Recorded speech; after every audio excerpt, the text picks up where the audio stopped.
This is part 2 of Jackson's Shifting Legacy. You should be on the second page of this reading with a pen in hand, ready to annotate. For his own generation and several to come, Jackson's defiance, or his hostile challenge or refusal, of nullification earned him a place in the patriotic pantheon, a collection of heroes, above the contentions of party politics, at least in the eyes of those who approved the result. In the secession crisis 30 years later, Republicans, including Abraham Lincoln, an anti-Jackson partisan from his first entry into politics, hastened to invoke, or basically use, his example and quote his words. In 1860, James Parton, Jackson's first scholarly biographer, managed to praise Jackson's Unionism while providing a negative overall assessment of his character. So, again, we remember Jackson for successfully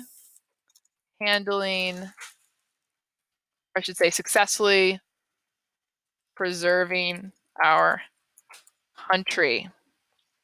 That's one good thing. He kept the North and South together. Still, though, not wholly forgotten, Jackson's reputation as defender of the Union has faded distinctly in the 20th century and hardly explains historians' interest in him today. Secession is a dead issue, and commitment to an indivisible and permanent American nationhood is now so commonplace as to seem hardly worth remarking. So here, Feller, our historian, is kind of wondering, why the heck should we care about how Jackson handled nullification? That's a dead issue. Why should we still care?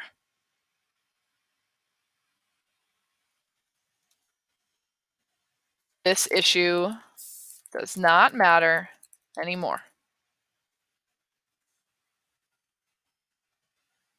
Rather, Jackson's continuing prominence, the fact that he's well known, and the source of continuing controversy lies in something much less concrete, something much real. His place as an emblem or a symbol of American democracy. He is remembered less for specific accomplishments as president than for his persona or image, his role as America's first presidential representative man. Okay. Feller has used the word rather. That's a little transition word, kind of like the word but, that makes me want to look at it. So he is making an argument that we don't really remember him for his specific choices, but because Jackson represents something to us. So basically, Jackson equals democracy. He's remembered as symbolizing democracy itself. So now as a reader, I'm wondering why that is. So let's see what Feller says. America then was democracy embodied, like a physical version of democracy. And Andrew Jackson was its exemplar, or its best example. Born poor, half-educated, self-risen, he was the first president from outside the colonial gentry, or upper class, the first Westerner, the first with a nickname, Old Hickory, the first to be elected in a grand popular plebiscite. Basically, he's elected by the people. All in all, the first living proof that in America, anyone with enough gumption could grow up to be president. He furnished the plebeian template of humble origins, untutored wisdom, and instinctive leadership, from which would spring old Tippecanoe, William Henry Harrison, Honest Abe Lincoln, and 1,000 would-be imitators down to the present day. So, why is he democracy embodied? As a reader, I'm probably going to underline several of these reasons. The fact that he's poor, he wasn't really educated, he's the one who worked his way up. He has, a humble background, born in a log cabin, things like that. So we look to him as the perfect example of what it means to be an American.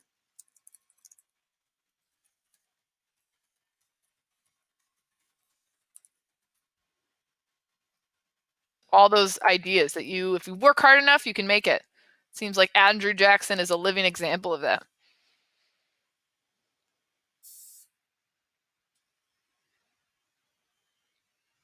The image of Jackson as a quintessential, or best example, product of American democracy has stuck.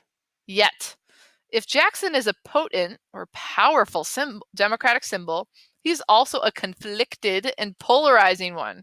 In his own lifetime, he was adulated or adored and despised far beyond any other American. To an amazing degree, historians today still feel a visceral, like a deeply felt, personal reaction to him and praise or damn him accordingly. Ooh. So Jackson, even if he's remembered as being this great symbol, we also feel very conflicted about him. Historians feel very strongly about him, good or bad. Jackson's outsized, larger-than-life character and career have always offered plenty to wonder at and to argue about. His lifelong political antagonist, his enemy, Henry Clay, once likened him, not implausibly or unbelievably, to a tropical tornado. Jackson's rough and tumble frontier youth and pre-presidential, mainly military career showed instances of heroic achievement and nearly superhuman fortitude or strength. Mixed in with these were episodes of insubordination, usurpation, uncontrolled temper, wanton violence, and scandal. Jackson vanquished or defeated enemies in battles everywhere and won a truly astonishing victory at New Orleans. He also fought duels and street brawls, defied superiors, shot captives and subordinates, launched a foreign invasion against orders, and, disputably, stole another man's wife. As president, he was, depending on whom one asked, either our greatest popular tribune or the closest we have come to an American Caesar. As a reader, I'm going to pause here and again underline some more characteristics we have of Jackson, both ones that we might think of as good and ones we might think of as bad. So take a minute to underline some of those.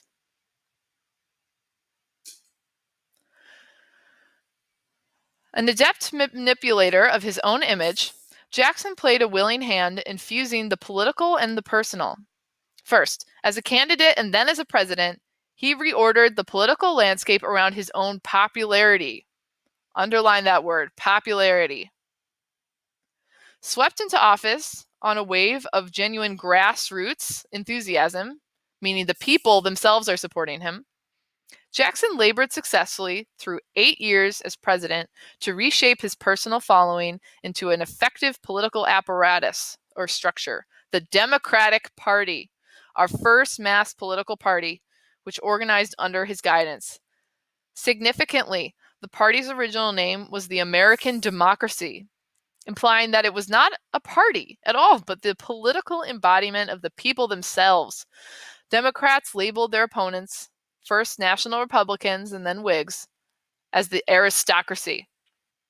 But the initial test of membership in the Democratic Party was less an adherence to a political philosophy than fealty or loyalty to Andrew Jackson himself. So in this paragraph, I've read that Jackson running on his popularity. Remember, he's a hero from the War of 1812. People love him. And people are actually going to be voting. More people can vote at this time. And he's going to be one of the first presidents really voted in by the people. So he has a lot of support from voters.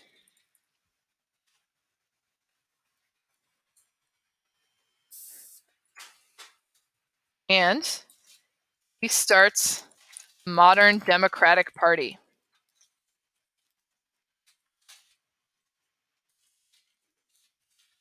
Jackson, again, is supposed to represent democracy to others.